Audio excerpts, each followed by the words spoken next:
সূরা আনআমের ৮২ নম্বর আয়াতে আল্লাহ বলেন, আল্লাযীনা আমানু ওয়া লাম ইয়ালবিসু ঈমানাহুম বিযুলমিন উলাইকা লাহুমুল আমনু ওয়া হুম মুহতাদুন। যারা ঈমান আনে আর ঈমানকে জুলুমের সাথে সংমিশ্রণ না করে, মানে শিরকের সাথে সংমিশ্রণ না করে, উলাইকা লাহুমুল আমনু, তাদের জন্যই নিরাপত্তা আমি আল্লাহ ঘোষণা করলাম। আয়াতে জুলুম দ্বারা উদ্দেশ্য শিরিক, ঈমানকে শিরিকের সাথে সংমিশ্রণ ঘটানো যাবে না। আল্লাহ হেফাজত করেন। সূরা বাকারার ৫৪ নম্বর আয়াতে আছে, মুসা নবীর সম্প্রদায় বাছুরকে উপাস্য বানায়া শিরিক করছে। মুসা নবী তাদেরকে বললেন, ইয়া কওমি ইন্নাকুম যালামতুম আনফুসাকুম বিত্তিখাযিকুমুল ইজলা। হে আমার সম্প্রদায়, তোমরা বাছুরকে উপাস্য বানানোর মাধ্যমে নিজেদের উপর জুলুম করেছো, নিজেদের প্রতি জুলুম করেছো। আয়াতগুলোর মাধ্যমে জানলাম জুলুম করা, শিরিক করা, এর মানে হলো নিজের প্রতি অবিচার করা।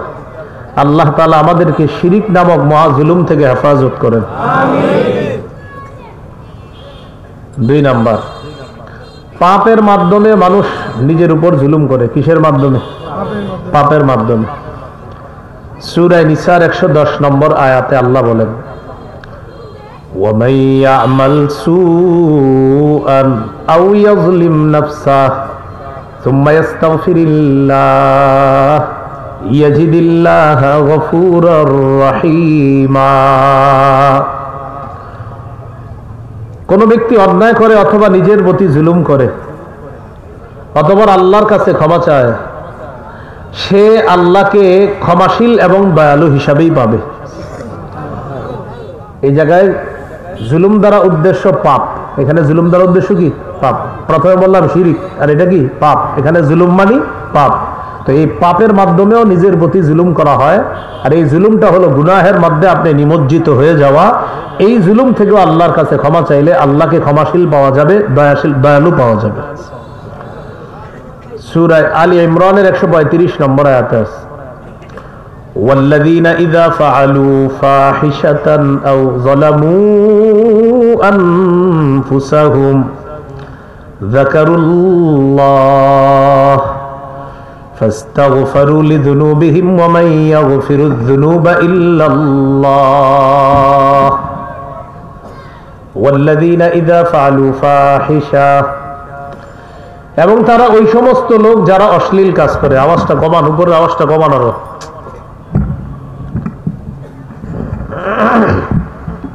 আওয়াজ চারোদিকে আওয়াজ কমান, আমার কাছে মনে হোক যে আওয়াজ একদম কম, এরকম চারোদিক ফাটায় না। হ্যাঁ, ওয়াল্লাযীনা ইযা ফাআলু ফাহিশা, যারা অশ্লীল কাজ করে, আও যালামু আনফুসাহুম, নিজেদের উপর জুলুম করে, যাকারুল্লাহ, সাথে সাথে আল্লাহকে স্মরণ করে, ফাস্তাগফারু লিযুনুবিহিম ওয়া মান ইয়াগফিরুয যুনুবা ইল্লাল্লাহ। যারা অশ্লীল কর্মকাণ্ড করে আর নিজেদের প্রতি জুলুম করে, সাথে সাথে আল্লাহকে স্মরণ করে আর আল্লাহর কাছে গুনাহের জন্য ক্ষমা চায়, আল্লাহ বলেন আমি আল্লাহ ছাড়া ক্ষমা করার আছি বা কে? সুবহানাল্লাহ। তাহলে এখানে পাপ দ্বারা উদ্দেশ্য জুলুম, নিজের প্রতি জুলুম করা, বাকি এই জুলুম থেকে তাড়াতাড়ি ক্ষমা চাওয়া যেন আল্লাহ ক্ষমা করে দেয়। এগুলো ২ নম্বর কথা। ৩ নম্বর কথা, শরীয়তের বিধান লঙ্ঘন করা মানে জুলুম করা। কি বললাম ভাই? শরীয়তের বিধান লঙ্ঘন করা মানে জুলুম করা। সূরা বাকারা ২২৯ নম্বর আয়াতে আল্লাহ বলেন, তিলকা হুদুদুল্লাহ ফালা তা'তাদুহা, এটা আল্লাহর স্থিরকৃত সীমারেখা। ফালা তা'তাদুহা, এই সীমা লঙ্ঘন করো না। ওয়ামান ইয়াতাআদ্দা হুদুদাল্লাহ, আল্লাহ তাআলা বলেন যারা আল্লাহর সীমা লঙ্ঘন করবে। এই জায়গায় সীমা লঙ্ঘন দ্বারা উদ্দেশ্য হলো শরীয়তের বিধান যারা লঙ্ঘন করবে, ফাউলাইকা হুমুজ যালিমুন, তারা জালেম। বলেন তারা কি? জালেম। তারা কি? জালেম। তাহলে এখান থেকে বুঝলাম শরীয়তের বিধান লঙ্ঘন করা মানেও জুলুম করা। তাদেরকে আল্লাহ কোরআনে কি বলছে? জালেম। এইগুলো 3 নাম্বার কথা। 4 নাম্বার কথা, আল্লাহর ব্যাপারে মিথ্যা কথা বলা মানে জুলুম করা। বলেন আল্লাহর ব্যাপারে মিথ্যা বলা মানে কি করা? সূরা ইউনূসের 17 নম্বর আয়াত আল্লাহ তাআলা বলেন, ফামান আযলামু মিম্মান ইফতারা আলাল্লাহি কাযিবান আও কাযযাবা বিআয়াতিহি। ওই ব্যক্তির চেয়ে বড় জালেম আর কে, যে ব্যক্তি আল্লাহর ব্যাপারে মিথ্যা কথা বলে এবং আল্লাহর আয়াতগুলোকে অস্বীকার করে, মিথ্যা সাব্যস্ত করে, তার চেয়ে বড় জালেম আর কে হতে পারে? তাহলে কি শিখলাম? আল্লাহর ব্যাপারে মিথ্যা বলা এটাও কি জুলুম, এটা অন্যায়। 5 নাম্বার, কোন মানুষকে অন্যায়ভাবে কষ্ট দেওয়া এটাও জুলুম। আর আরেকজনকে আপনি কষ্ট দিলেন মানে নিজের প্রতি জুলুম করলেন। এই আমি ওনারে জুলুম করলাম, এটা আমি আমারই জুলুম করলাম, কারণ ওনারে জুলুম করে অপরাধ করলাম, অপরাধের সাজা কি উনি পাবে না আমি? তাহলে আরেকজনকে জুলুম করা মানেও নিজের প্রতি জুলুম করা। এটা সুন্দর একটা দলিল আছে সূরা বাকারা 231 নম্বর আয়াত। আল্লাহ তাআলা বলেন, ওয়ালা তুমসিকুহুন্না দিরারাল লিতা'তাদু, তোমরা তোমাদের স্ত্রীদেরকে কষ্ট দেওয়ার নিয়তে, এই নিয়তে আটকায় রাখবা না, লিতা'তাদু, যে তাদের উপর জুলুম করবা। ওয়ালা তুমসিকুহুন্না, স্ত্রীদেরকে আটকায় রাখবা না, দিরারা, কষ্ট দেওয়ার জন্য, লিতা'তাদু, তোমাদের নিয়ত হলো তাদের উপর জুলুম করবা, এই নিয়তে বিবিদেরকে আটকায় রাখবা না। আল্লাহ বললেন বিবিকে তোমার অধীনে এই নিয়তে রাখবা না যে ওর উপরে আমি খালি জুলুম করবো, এই নিয়তে বিবিরে আটকায় রাখবা না।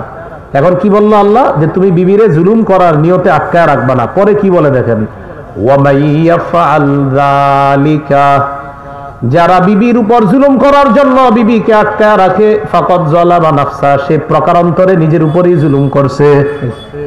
যে বিবির আটকাছে জুলুমের জন্য, সে প্রকারান্তরে নিজের উপরেই জুলুম করলো। তো এটা আল্লাহ বললেন, ওয়ামাইয়াফআল যালিকা, যে বিবিকে আটকায় রাখবে জুলুম করার জন্য, ফাকাদ যালামা নাফসা, সে নিজের প্রতি জুলুম করলো। তাহলে আরেকজনকে কষ্ট দেওয়া মানে নিজের প্রতি জুলুম করা।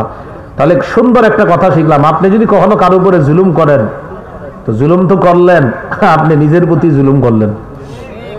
তো কোনো জ্ঞানী মানুষ কি নিজের প্রতি জুলুম করতে পারে?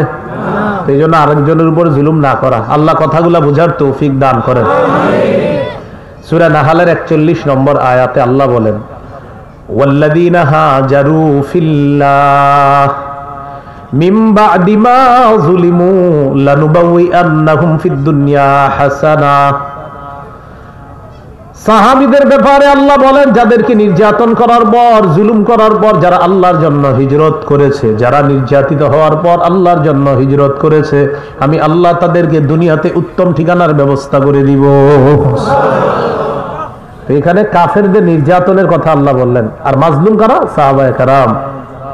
সূরা হজের 39 নম্বর আয়াতে আছে আল্লাহ জিহাদ কেন ফরজ করেছিলেন, উযিনা লিল্লাযীনা ইউকাতালুনা বিআন্নাহুম যুলিমু, যাদেরকে অত্যাচার করা হচ্ছে, যাদের উপর আক্রমণ করা হচ্ছে, মানে সাহাবায়ে কেরামদের উপর আক্রমণ করা হচ্ছে, 13 বছর যাদেরকে নির্যাতন করা হলো, উযিনা, তাদেরকে জিহাদের অনুমতি দেওয়া হলো। কেন? বিআন্নাহুম যুলিমু, কারণ তারা মাজলুম, তাদের উপর অত্যাচার করা হয়েছে। আল্লাহ বলে, না, এখন তোমরা আত্মরক্ষার জন্য তোমরা তাদের জিহাদের মাধ্যমে তাদের আক্রমণকে প্রতিহত তোমরা করো। এই আয়াতের মাধ্যমে আল্লাহ জিহাদের বিধান দিয়েছেন। তো এই আয়াতেও আল্লাহ বুঝাইলেন কাফেররা জালেম, সাহাবায়ে কেরাম মাজলুম। কিন্তু আসলে আমরা কি শিখলাম? অন্যের উপর জুলুম করা প্রকারান্তরে নিজের প্রতি জুলুম করা। আল্লাহ আমাদেরকে হেফাজত করেন।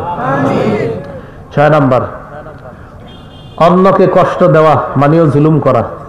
কষ্ট সম্মানহানির মাধ্যমে হতে পারে, রক্তপাতের মাধ্যমে হতে পারে, কষ্টটা তার সম্পদ হরণ করার মাধ্যমে হতে পারে। আপনি কারো সম্মান নষ্ট করলেন, জুলুম। আপনি কারো গীবত করলেন, জুলুম। আপনি কারো সম্পদ হরণ করলেন, জুলুম। আপনি কারো রক্তপাত ঘটাইলেন, এটাও কি বলেন? জুলুম।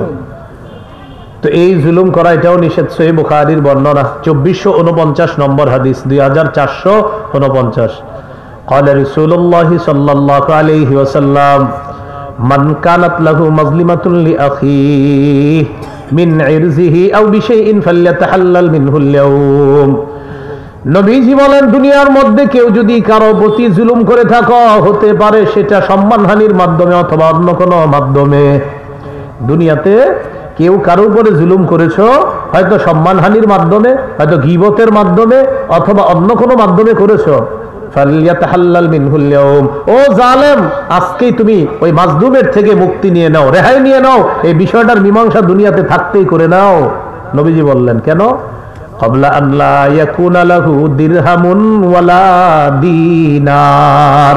নবী বলেন, ও জালেম, সেই দিন আসার আগে মাজলুমের কাছ থেকে তাড়াতাড়ি তুমি মুক্তি নাও, যেই দিন তোমার স্বর্ণ রূপা টাকা পয়সা কোনো কাজে আসবে না দুনিয়াতে থাকতে। নবী বললেন, আজই তুমি মাজলুমের কাছ থেকে তাড়াতাড়ি মাপ চাও, ক্ষমা চাও, কিভাবে পারো তার থেকে এটার মুক্তি নেওয়ার ব্যবস্থা করো।